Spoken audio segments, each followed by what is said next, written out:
कहाँ गया वो खून? हम परशुराम के वंशज हैं, मंगल पांडे के वंशज हैं।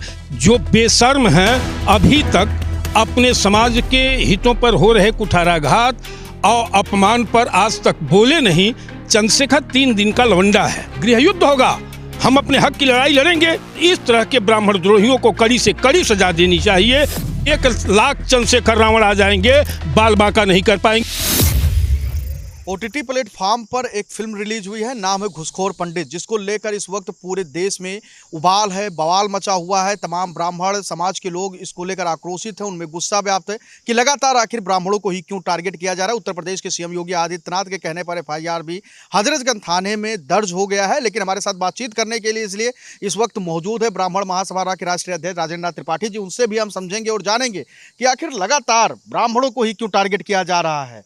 कभी ब्राह्मण विधायकों की बैठक पर रोक लगा दी जाती है, कभी UGC को लेकर विवाद होता है, और अब घुसखोर पंडित।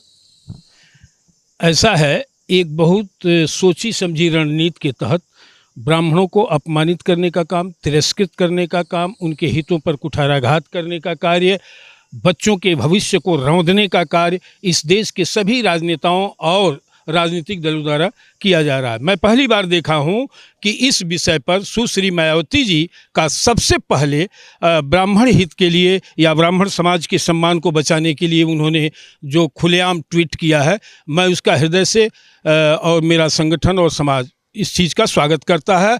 और विशेष रूप से मैं अपने समाज के सांसद, मंत्री, विधायक जो बेशर्म हैं अभी तक अपने समाज के हितों पर हो रहे कुठाराघात और अपमान पर आज तक बोले नहीं, उन्हें सुश्री मायावती जी के इस बयान से सीख लेनी चाहिए। और शर्म जरा भी बचा हो तो उन्हें उसी तरह की भाषा का प्रयोग करना चाहिए और चट्टान की तरह समाज हित के लिए, ब्राह्मण हित के लिए खड़ा होना चाहिए।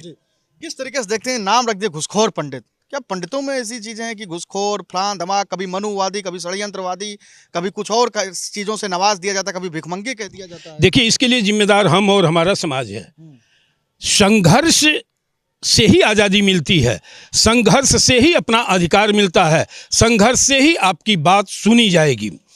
आज सबसे कमज़ोर अगर देश में माना जा रहा है तो ब्राह्मण, ये जो लगातार हमले हो रहे हैं उसके लिए ब्राह्मण समाज जिम्मेदार है कि हम सड़क पर उतर करके संगठित हो करके अपने हक की लड़ाई नहीं लड़ पा रहे हैं। आज मैं दावे के साथ कह रहा हूं कि अगर समाज संगठित होकर के 50% संगठित होकर के सड़क पर उतर जाए अपने सम्मान और अधिकार को लेकर के, तो इस देश में कोई माई का लाल ऐसा नहीं है जो ब्राह्मण समाज के सामने टिक पाएगा। मैं दावे के साथ आपके चैनल के माध्यम से कह रहा हूं। लेकिन दुर्भाग्य है कि वो अपनी कमजोरी, बेचारगी, लाचारीपन को दर्शा रहा है हमारा समाज। कहाँ गया वो खून? हम परशुराम के वंशज हैं, मंगल पांडे के वंशज हैं। किस दिन के लिए? सिर्फ कहने के लिए? वैसा कार्य करके दिखाना होगा। और ब्राह्मण द्रोही ताकतों को सबक सिखाने के लिए छोड़ दीजिए, सारा कानून मेरे पर ही लागू होगा, मैं ही आतंकवादी हूं, तो अब छोड़िए। या तो सरकार इस पर ध्यान दे और नहीं तो इसका दुष्परिणाम बहुत बड़ा आएगा अगर यही अपमान का क्रम रहा कि ब्राह्मण को टारगेट करके अगर अपमान करेंगे। कैसा दुष्परिणाम लाएंगे अगर आप लोग के ऊपर इसी तरीके का? गृह युद्ध का परिचायक है, गृह युद्ध होगा, हम अपने हक की लड़ाई लड़ेंगे। गाँव में, गलियारों में, शहरों में जब उतरेगा ब्राह्मण समाज का युवा तो अराजकता का माहौल होगा। इसलिए सरकार को इस पर चाहिए कि प्रभावी कार्यवाही करे और इस तरह के ब्राह्मण द्रोहियों को कड़ी से कड़ी सजा देनी चाहिए ताकि अगला दूसरा इस तरह के कुकृत्य का साहस न कर पाए। अकेले राजेंद्र नाथ त्रिपाठी कहाँ तक लड़ पाएंगे?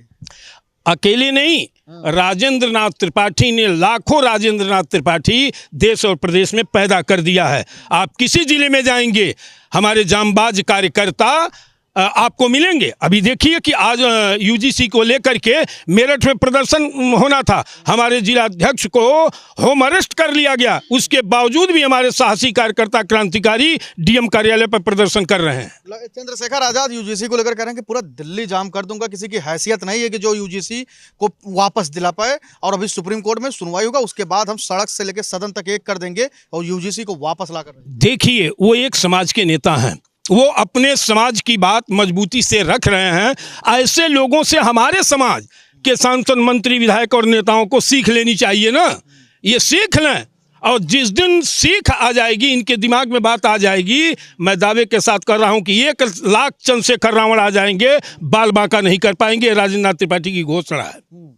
अभी बिहार में देखा गया कि 70 परिवारों पर SC/ST एक्ट का मुकदमा दर्ज कर दिया गया। जो बेचारे इधर उधर कमाई खाई कर रहे थे, कहीं दिल्ली, कोई बम्बई, कोई हैदराबाद जैसे स्थानों पर था, उसके खिलाफ भी SC/ST एक्ट में मुकदमा दर्ज कर दिया गया। नहीं, इस अन्याय के खिलाफ कौन लड़ेगा? कौन लड़ने आएगा? कोई दलित, कोई OBC, कोई मुस्लिम आएगा? हमें कमजोर करने का काम इस देश के राजनेताओं ने किया। कभी हिंदू, कहीं भी मुसलमान लड़ाया गया, सनातन का मुद्दा ला गया। ये हमारी कमजोरी, हमारी भावनाओं का शोषण किया गया है। इन सारी चीज़ों से हट करके अब ब्राह्मण समाज संगठित होकर के ब्राह्मण हित की लड़ाई लड़े। एक सूत्र कि जो ब्राह्मण हित की बात करेगा उसी से मेरा साथ रहेगा।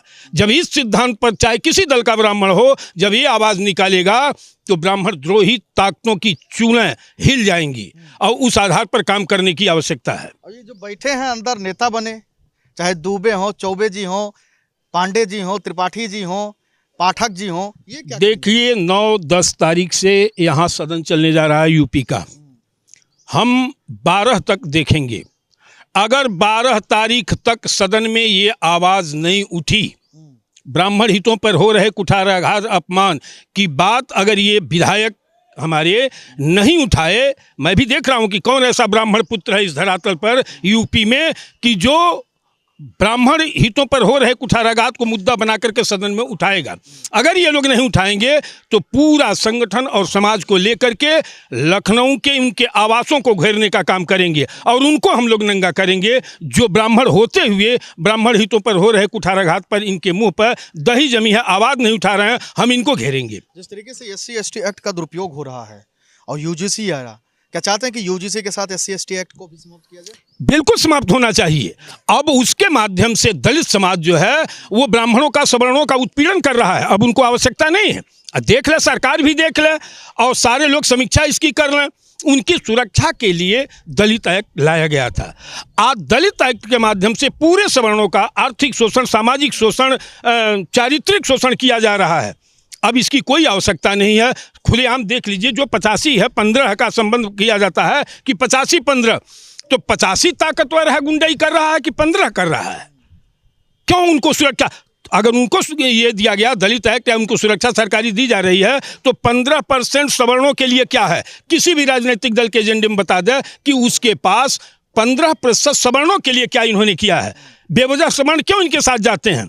वो 15% संगठित होकर के अपने हक की मांग करें तो 85 को फेल कर देंगे। बीजेपी की 2027 में चूल्हे उड़ने वाले हैं इस बार। चाहे बीजेपी हो, चाहे सपा हो, चाहे बसपा हो, चाहे कांग्रेस हो, कोई हो, सबके लिए चेतावनी है कि अगर उनके एजेंडे में ब्राह्मण सहित ऊंची जातियों के लिए उनके एजेंडे में कुछ नहीं है, तो या तो हम लोग वोट का बहिष्कार करेंगे, या नोटा दबाएंगे, या खुलेआम एक अलग दल का निर्माण करके संदेश देंगे। अच्छा, मायावती और चंद्रशेखर की बात की जाए, जैसे मायावती ने तुरंत ट्वीट किया कि जो घुसखोर पंडित जो ये आ रहा है, वेब सीरीज है या फिल्म है, उसको लेकर उन्होंने ट्वीट किया, कहा कि अपमान हो रहा है ब्राह्मणों का। पूरे देश में एक तरीके का ये रूमर चल गया है कुछ सालों से कि लोग अपमान करने लगे हैं और उनके साथ अन्याय कर रहे हैं। लेकिन चंद्रशेखर, अखिलेश यादव, ये लोग कहाँ? ऐसा है ना, सुश्री मायावती जी दलित समाज की एक बड़ी लीडर हैं। वो ब्राह्मणों के प्रभाव को जान रही हैं। जब तक ब्राह्मण का तिरस्कार बसपा किया, सत्ता नसीब नहीं हुआ, और ज्यों ही उन्होंने ब्राह्मण का आशीर्वाद लेकर के आगे बढ़ने का काम किया, 4 बार सूबे की मुख्यमंत्री हुई थी। वो ब्राह्मण की ताकत को जानती हैं। चंद्रशेखर 3 दिन का लवंडा है, इसको भी उसको जानकारी नहीं है, जहर बोल करके नेता बनना चाहता है। तो ये आग बारूद के मुहाने पर ला करके दोनों समाज को खड़ा करने का कार्य जो कर रहा है, यह निंदनीय है। और सुश्री मायावती जी का मैं प्रशंसा करता हूं कि वो पूर्ण विज्ञ हैं और ब्राह्मण की ताकत को जानती हैं, सवर्णों की ताकत को जानती हैं। UGC के समर्थन में कुछ लड़के जो थे दलित संगठन के, वो नारे लगा रहे थे कि तिलक तराजू और तलवार इनको मारे उस जूते 4, और डबली बजा बजा के कह रहे हैं।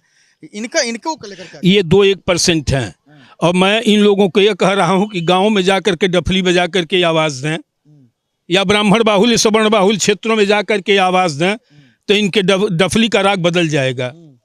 और सरकार कितना ही इनको बढ़ावा देगी, लेकिन इसलिए बढ़ावा नहीं देगी कि ये गालियां दें, हमारी बहन बेटियों पर उंगली उठाना, चरित्र पर उंगली उठाना। अगर ऐसा किया जाएगा तो मैं शासन प्रशासन को आगाह करता हूं कि अराजकता का माहौल न पैदा हो। अगर वो गाली देंगे तो भले एक्ट में हमारे लिए क्या है, हमको कोई गाली देगा तो उसके लिए एक्ट नहीं है, उनको हम रे कह देंगे तो एक्ट है। तो सीधे सरकार खाई पैदा कर रही है, जाति के धर्म के आधार पर बांटने का काम कर रही है। तो जब ऐसा करेगा तो हमारे पर एक्ट लगेगा, वो स्वीकार है, लेकिन मैं अपने बहन बेटियों का अपमान बर्दाश्त नहीं कर सकता, अपने हितों पर कुठाराघात बर्दाश्त नहीं कर सकता। चाहे इसके लिए जो भी परिस्थितियां आएंगी हम लोग झेल लेंगे। ब्राह्मण महासभा राके राष्ट्रीय अध्यक्ष राजेंद्र त्रिपाठी जी थे, जिनसे हमने बातचीत की घूसखोर पंडित को लेकर, जो नेटफ्लिक्स पे जो वेब सीरीज आ रही उसको लेकर भी बातचीत की। SC/ST एक्ट में जिस प्रकार से बिहार में 70 परिवारों के ऊपर मुकदमा दर्ज किया गया उसको लेकर भी हमने बातचीत की, और आने वाले 27 चुनाव में ब्राह्मणों का क्या कुछ स्थिति होगा उसको लेकर भी हमने बातचीत की है। कैमरा सोगी जितेंद्र के साथ संजय पांडे, फिल्म टेक्स, लखनऊ।